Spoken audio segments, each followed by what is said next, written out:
জম্পুজোড়া বিধানসভা কেন্দ্রে একটি করে আধুনিক কমিউনিটি হল তৈরি করার কোনো পরিকল্পনা দপ্তরে আছে কিনা? উত্তর, গ্রামোন্নয়ন দপ্তরের কাছে ছামনি বিধানসভা এলাকার মনোব্লকের লালছড়াতে একটি এবং জম্পুজোড়া এলাকা টাকাজোড়া বিধানসভায় একটি কমিউনিটি হল তৈরি করার প্রস্তাব রয়েছে। এই প্রস্তাবগুলো দপ্তরের বিবেচনাধীন রয়েছে। আগামী অর্থ বছরের বাজেটে সামগ্রিক কাজের অগ্রাধিকার তথা সম্ভাব্যতা যাচাই করে দপ্তর প্রয়োজনীয় পদক্ষেপ গ্রহণ করবে। কমলাসাগর বিধানসভা কেন্দ্রে এবং করমছড়া বিধানসভা কেন্দ্রে আধুনিক কমিউনিটি হল গড় তৈরির কোনো প্রস্তাব গ্রামোন্নয়ন দপ্তরের কাছে নেই। এবং কোনো প্রস্তাব যদি দপ্তর পায় তাহলে একইভাবে প্রয়োজনীয় করবে। প্রশ্ন 2, থাকলে কবে নাগাদ হবে বলে আশা করা যায়? উত্তর, 1 নম্বর প্রশ্নের উত্তরের পরিপ্রেক্ষিতে 2 নম্বর প্রশ্ন প্রযোজ্য হবে। প্রশ্ন 3, না থাকলে তার কারণ। উত্তর, 1 নম্বর প্রশ্নের উত্তরের পরিপ্রেক্ষিতে 3 নম্বর প্রশ্ন প্রযোজ্য হবে। সাপ্লিমেন্টারি স্যার ডিলিট করতে সময় বলুন। Supplementary honorable speaker sir. In the Kotek Kalmsara, there is no advanced community hall. So this is why I would like to advise the house through you that we have community hall in Dalai district that is advanced, that is in Ambassa, and another we have that is in Gunamuti, that is in Kumarga. So the distance is 50 kilometers. So in between we don't have any advanced and acute community hall. That is the reason I would like to tell the Honorable Chief Minister that it should be done very urgently, because during cultural events or any social gatherings, there is no proper community hall. That is the reason we do not arrange any big events or other social gatherings. So my request to the Honorable Chief Minister to kindly look into it. Thank you.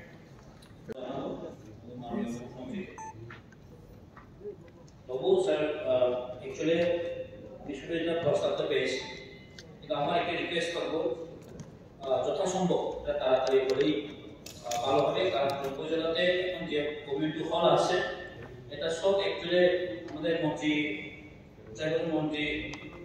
বিকাশ দেববর্মা উনিও অনেক দিয়ে গেছেন, কিন্তু একদম মানে community হলের কোনো এখন কোনো অবস্থাতেই দুর্নাম করার কোনো ওখানে স্কোপই নেই।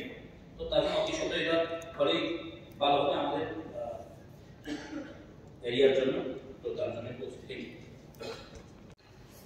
ধলাই জেলায় এখন অব্দি 46টি কমিউনিটি এখানে আছে। আমবাসাতে 12টি, গঙ্গানগরে 3টি, দুর্গাচুরিতে 9টি, সাজানাতে 4টি, কুশিয়ারাতে 4টি, জম্পুনগর 6টি, মনুতে 7টি, ছামনি। গ্রামোন্নয়ন দপ্তরের কাছে ছামনি বিধানসভার এলাকার মনোব্লকের লালছড়াতে কমিউনিটি হল তৈরি করার জন্য একটি প্রস্তাব এসেছে। তো 2025-26 যে অর্থ বছরে সেখানে অ্যাকশন প্ল্যানে সেটাকে অন্তর্ভুক্ত করা হয়েছে এবং দপ্তরের তরফ থেকে যা যা পদক্ষেপ নেওয়া সেটা করবে। তবে করমছড়া বিধানসভা এলাকায় কোনো কমিউনিটি হল নির্মাণ করার প্রস্তাব এখন পর্যন্ত দপ্তর পায়নি। যদি এরকম প্রস্তাব আসে নিশ্চয়ই দপ্তর প্রয়োজনীয় পদক্ষেপ গ্রহণ করবে। শিবাইজোড়ার কমিউনিটি হল আছে, তার মধ্যে চরিলামে 5টি, বক্সনগরে 7টি, জম্পুজোড়ায় 8টি, মোহনগড়ে 6টি, কাটারিয়া 8টি, বিশালগড়ে 7টি, মঞ্চ 8টি। তবে গ্রামোন্নয়ন দপ্তর কমলাসাগর বিধানসভা কেন্দ্রের জন্য একইভাবে কোনো প্রস্তাব পায়নি। আগামী দিনে কোনো প্রস্তাব পেলে দপ্তর তার বিচার। মাননীয় অধ্যক্ষ মহোদয়, ত্রিপুরা রাজ্যের গ্রামীণ এলাকায় মোট এখন পর্যন্ত প্রায় 385টি কমিউনিটি হল রয়েছে। আগামী অর্থ বছরে 7 কোটি 61 লক্ষ টাকা ব্যয়ে 9 কোটি টাকার 75টি 500 সিটের টাউন হল বা কমিউনিটি হল নির্মাণের কাজ হাতে নেওয়ার সিদ্ধান্ত নিয়েছে রাজ্য সরকার। তাছাড়া 5000 সিট ক্যাপাসিটির একটি কনভেনশন সেন্টার আমাদের রাজ্য সরকার চিন্তা ভাবনা করছে। পরবর্তী রাজ্যের প্রতিটি জেলায় অবিদ্যায়িত পরিবার এবং বিভিন্ন পাবলিক প্লেস অন গ্রিড টিএসসিসিএল এর মাধ্যমে ভারত সরকারের জনজাতি কল্যাণ দপ্তরের ধরতি আবাস জনজাতি উৎকর্ষ অভিযান একটা প্রকল্প এবং পিএম জন্মন ও পিএম ডিভাইন প্রকল্পে সোলার মাইক্রোগ্রিড পদ্ধতিতে ট্যাডার মাধ্যমে বিদ্যুতায়নের কাজ বিদ্যুৎ দপ্তরের পরিকল্পনায় আছে। থাকলে কবে নাগাদ কাজ শুরু করা হবে বলে আশা করা যায়। DAJGUA প্রকল্পটি রাজ্য ডিস্ট্রিবিউশন রিফর্ম কমিটি থেকে অনুমোদন পাওয়া গেছে গত 10 ফেব্রুয়ারি 2025 তারিখে। এখন শুধুমাত্র মন্ত্রিসভার অনুমোদন অপেক্ষা আছে। রাজ্য মন্ত্রিসভার অনুমোদনের জন্য প্রস্তাব পাঠানো হয়ে গেছে। মন্ত্রিসভার অনুমোদন পেয়ে গেলে এই প্রকল্পটির কাজ ইতিমধ্যে হাতে নেওয়া হবে। আমি আশা করছি 2025 সালের ডিসেম্বরের মধ্যে এই কাজটি সম্পন্ন হবে। এছাড়াও পিএম জনমন ও পিএম ডিমান্ড প্রকল্পে সোলার মাইক্রোগ্রিডে ট্যাডার মাধ্যমে বাড়ি বাড়ি বিদ্যুৎ সংযোগ কাজ চলছে।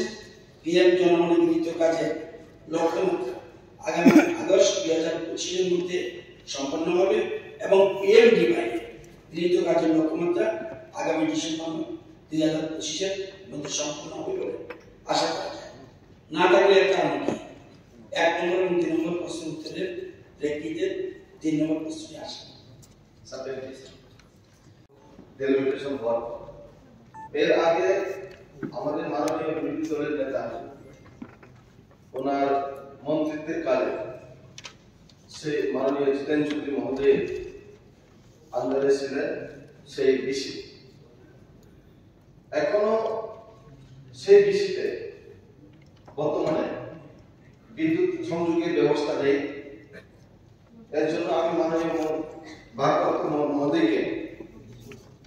মন্ত্রী মহোদয়কে আমি আবেদন রাখবো যে আগামীতে সেই বিসিতে তমনাতিগুলো বিসি বগাস্তর বিসিতে তমনাতিগুলো পুরান পর্যন্ত বা এখনো বিদ্যুতের সংযোগ স্থাপন হয়নি, একটু নজর দেওয়ার জন্য দৃষ্টি আকর্ষণ করছে।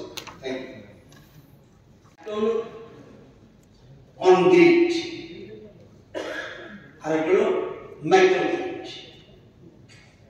ওই দিন মাননীয় সদস্য চিত্তরঞ্জন দেববর্মা বলেছিলেন যে একটা খুঁটি করলে বিদ্যুৎ আহিত। হ্যাঁ, এরকম ছিল।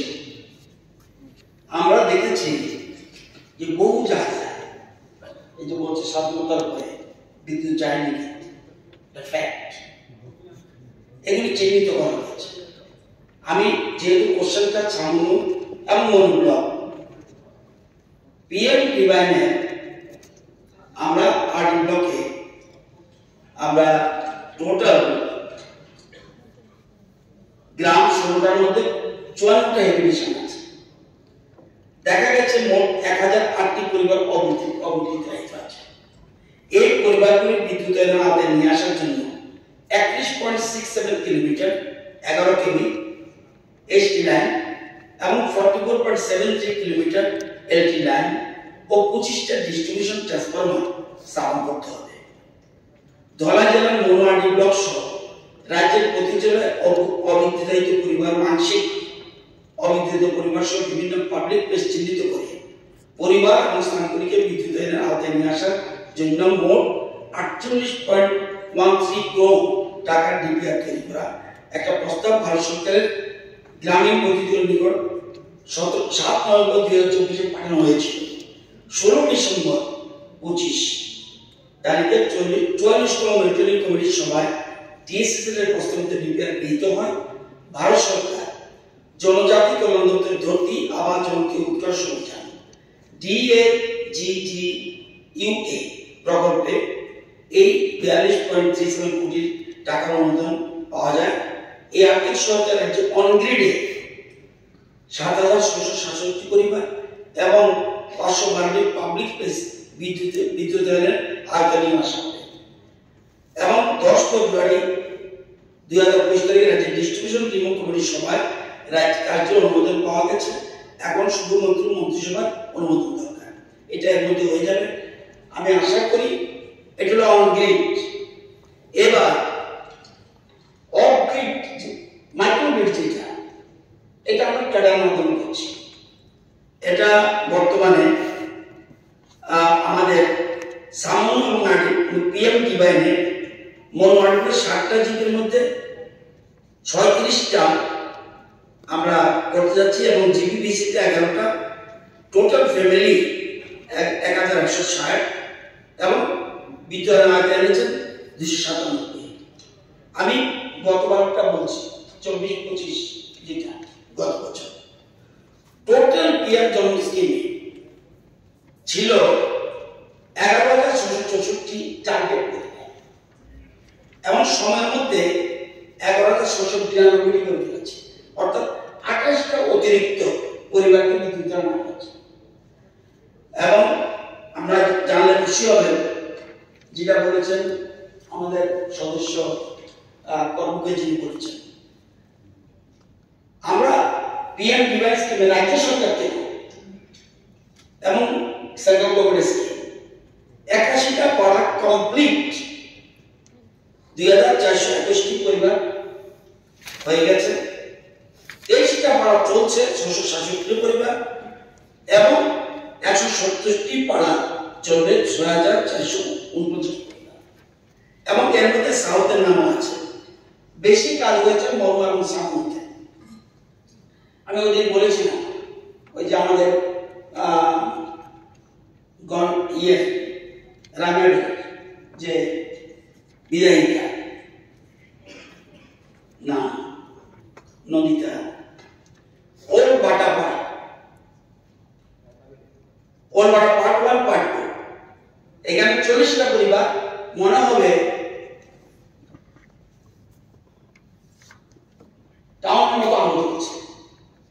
এটা কিন্তু মাইক্রোগ্রিড না গেলে এই কাণ্ড স্বাধীনতার পরে কারেন্টে যায় এতটুকু বলতে পারি আমি। এটা আমার ডাউট ছিল সরকারি কর্মচারীরা অফিসাররা গিয়ে উল্টাপাল্টা করতে না,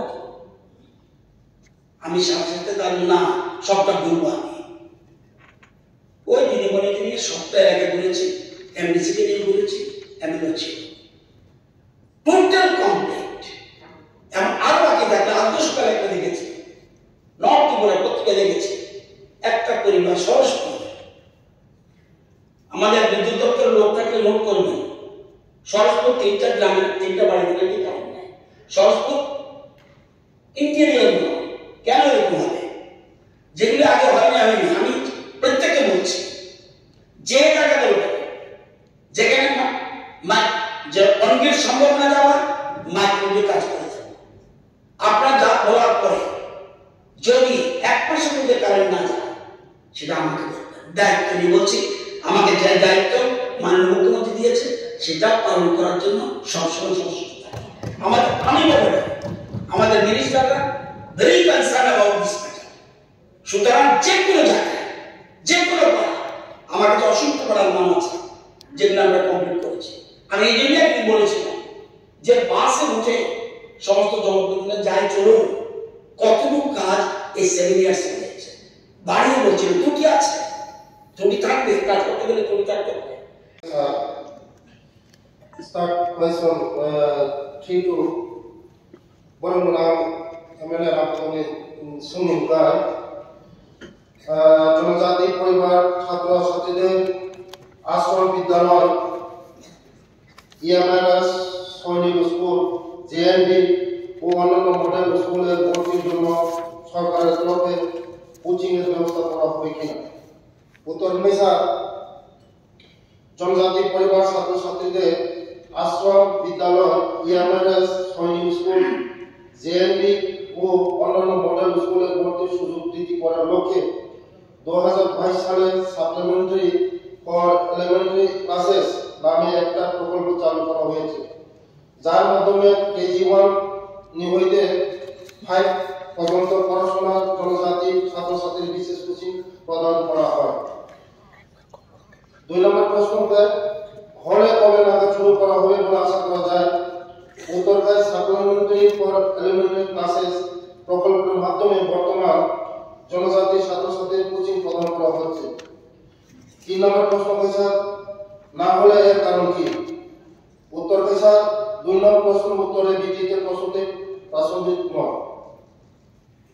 সাপ্লিমেন্ট করা হয়েছিল 2022-এ এটা ক্যাবিনেটে অ্যাপ্রুভ করে করা হয়েছে।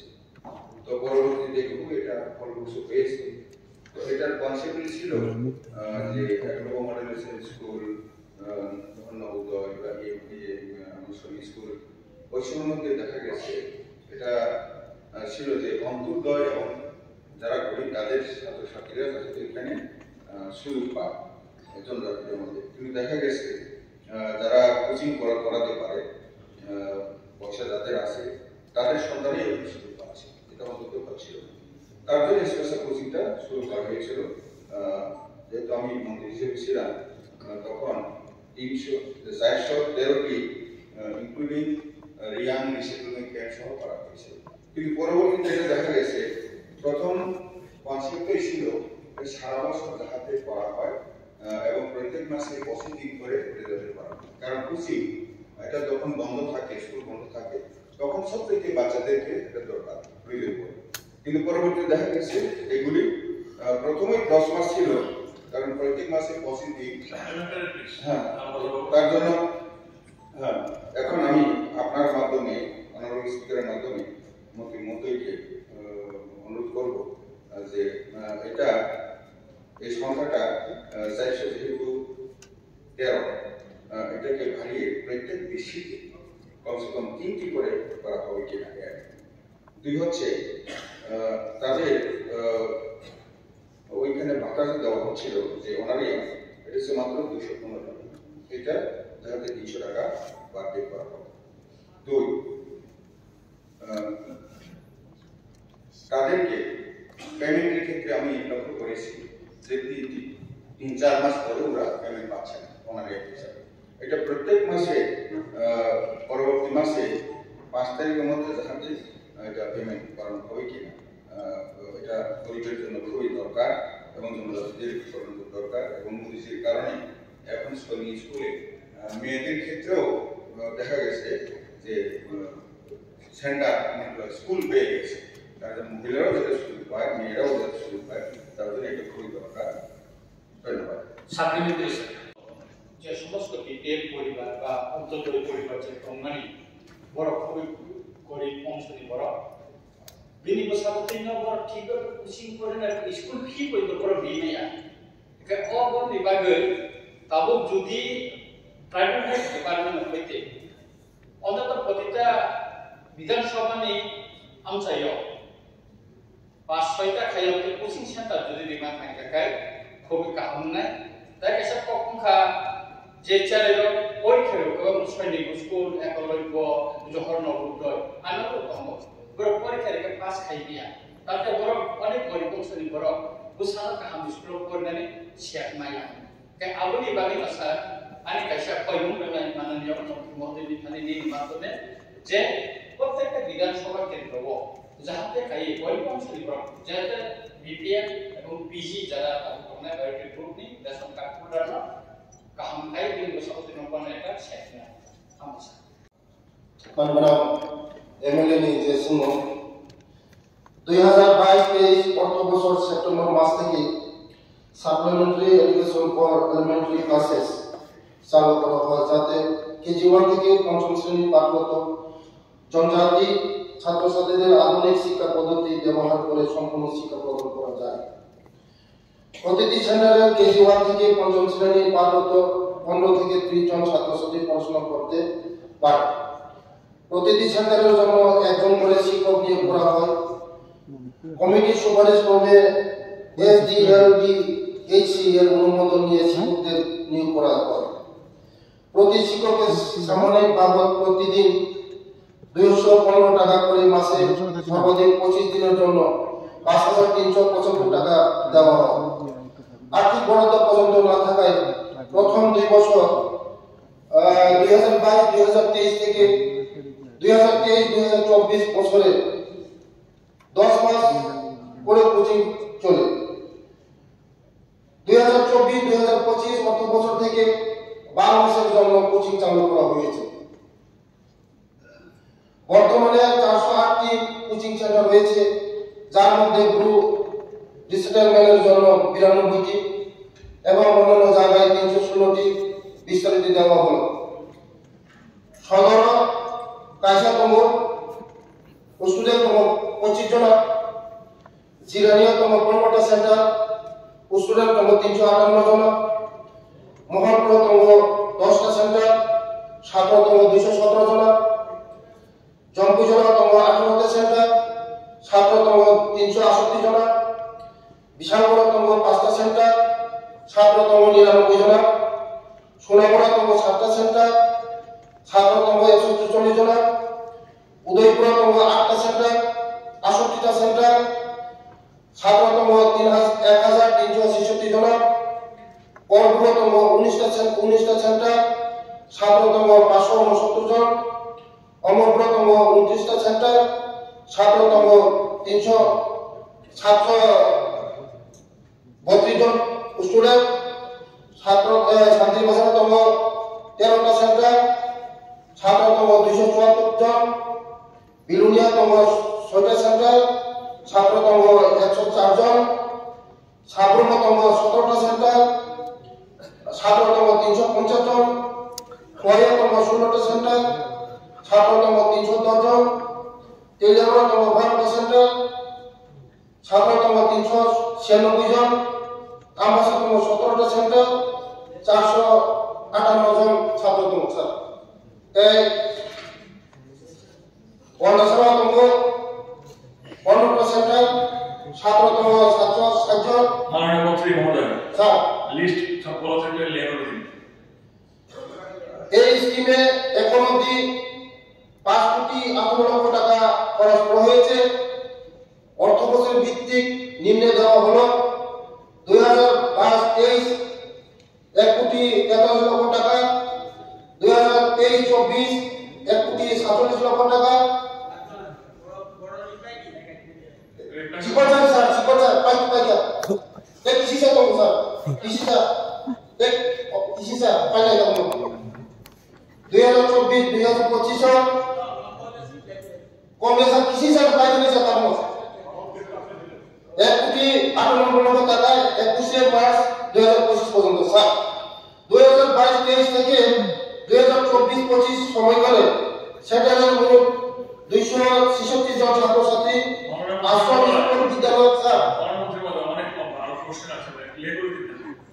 পাইকা স্যার কিসের থেকে স্যার তো স্যার পাইকা না হলো এই যে ক্লিনিক পাইকা স্যার তো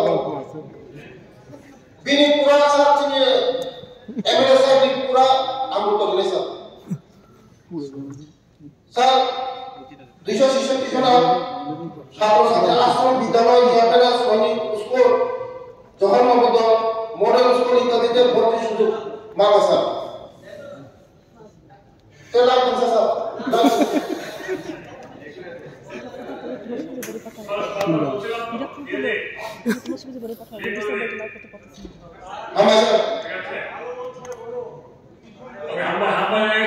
পরবর্তী প্রশ্ন করতে তারপরে যে সামরিক মাসিক ভাতা কিভাবে প্রদান করবেন তাতে আমি একটু ক্লারিফিকেশন চাই। Thank you. ঠিক আছে। দীপক মজুমদার যে বিষয়টা এনেছেন আমি অলরেডি উত্তর দিয়ে দিয়েছি।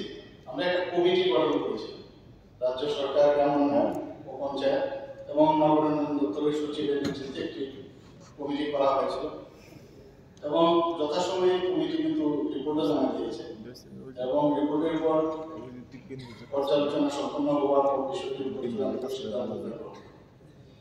মাননীয় অধ্যক্ষ মহোদয়, এখন 2019-এ জেলা পরিষদের সভাপতিগণ 15,000 টাকা করে, সহকারী সভাপতিগণ 12,000 টাকা করে, আর সিটিং যারা মেম্বাররা আছেন 200 টাকা করে দেওয়া হয়। পঞ্চায়েত সমিতিতে চেয়ারম্যান 10,000 টাকা করে পান, ভাইস চেয়ারম্যান 7,000 টাকা, আর মেম্বাররা 200 টাকা করে পার সিটিং। ব্লক ডিএসি যারা চেয়ারম্যান আছেন ওনারা 10,000 টাকা পান, ভাইস চেয়ারম্যান 7,000, গ্রাম পঞ্চায়েতের যিনি প্রধান আছেন 5,000 টাকা পান, উপপ্রধান 4,000, মেম্বাররা 150 rupees পার সিটিং। ভিলেজ কমিটি চেয়ারম্যান যারা আছেন 5000 করে পাচ্ছেন, ভাইস চেয়ারম্যানরা 4000 টাকা করে পাচ্ছেন, আর পার সিটিং এখানে 150 করে ওনারা পাচ্ছেন। আমি পর্যালোচনা করে আমাদের রাজ্যের রাজধানীতে আশেপাশে করা হয়, এটা একটা কনসেন্ট্রেশন হয়। আমরা যেহেতু বিকেন্দ্রীকরণের কথা বলছি, এই বিকেন্দ্রীকরণ শুধুমাত্র অন্যান্য যে ছোট ছোট যেটা আমাদের সঙ্গে ইনস্টিটিউট আছে, পঞ্চায়েত রাজ আছে, জেলা পরিষদ আছে, স্বশাসিত জেলা পরিষদ আছে, শুধু সেটা না হয়ে যখন এই ধরনের ইনস্টিটিউট, মেডিকেল কলেজ হোক, ফিশারি কলেজ হোক, এটা যখন আমরা বিভিন্ন ডিস্ট্রিক্টে ছড়িয়ে দিব, তখন কি হয়, সেইখানে কিন্তু এই আসা যাওয়ার মাধ্যমে সেইখানে ওই ইনস্টিটিউটের মাধ্যমে যে টাকা খরচা হবে, আয় ব্যয় হবে, সেইটার মাধ্যমে কিন্তু কর্মসংস্থান হবে। একটা ছোট উদাহরণ দিতে চাই। ভ্যালুর আমরা সবাই জানি খ্রিস্টান মেডিকেল কলেজ বা অন্যান্য যে মেডিকেল কলেজ সেখানে আছে, ভ্যালুর কিন্তু কোনো এক সময় ভেরি ব্যাকওয়ার্ড এরিয়া ছিল, কিন্তু এই যে ইনস্টিটিউট হওয়ার পরে এইটাকে কেন্দ্র করে কিন্তু সেখানে জনগণ তাদের কর্মসংস্থান হয়েছে। সেই একইভাবে আরেকটা উদাহরণ দিতে চাই, Meghalaya secondary board of education office কিন্তু তুরাতে, ওয়েস্ট বেঙ্গল ডিস্ট্রিক্টে। তো কি হয়, এইভাবে যদি আমাদের অফিসগুলিতে, বড় বড় অফিসগুলিতে যে বিকেন্দ্রীকরণ যদি করা হয়, বিভিন্ন ডিস্ট্রিক্টে যে ডিস্ট্রিক্টে আমরা ছড়িয়ে দিতে পারি, তার মাধ্যমে কিন্তু আমাদের কতগুলি এই যে আমরা যে বলি যে টাকা, সরকারের টাকা যখন খরচা হবে, এই আয় ব্যয়ের মাধ্যমে জনগণ উপকৃত হবে, কর্মসংস্থান হবে। এবং তার সঙ্গে আমার প্রশ্ন হচ্ছে যে এই ধরনের আমাদের রাজ্য সরকারের পরিকল্পনা আছে কিনা।